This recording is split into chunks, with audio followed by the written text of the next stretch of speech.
Лиза 2-нче сыйныф укучысы, әмінә сіңлесе Верониканың шулай китап укый башлауына санаулы көннәр калды. 1-нче сыйныфка барачак кызчык үзе дә бу вакытны көтеп җиткерә алмый.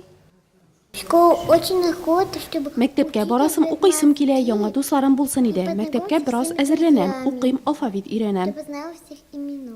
Әти-әни эшендә борчулы чор. Андрей һәм Надежда Иливеровларның 3нче балалары мәктәп бусагасын атлап керә. Татритек нефть җәмгыяте быел акция кысаларында 10 балага ярдәм итүне планлаштырган. Шуларның 3-се 4нче мәктәп укучылары.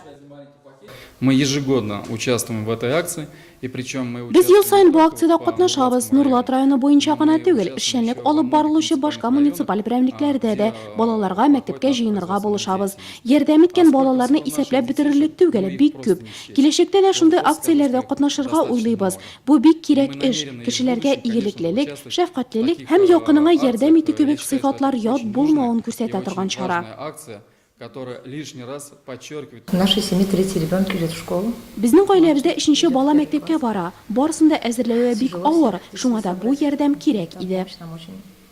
Это для нас полной неожиданностью. Әлеге ярдәм көтелмәгәндә булды. Игътибарыгыз өчен зур рәхмәт. Большое спасибо.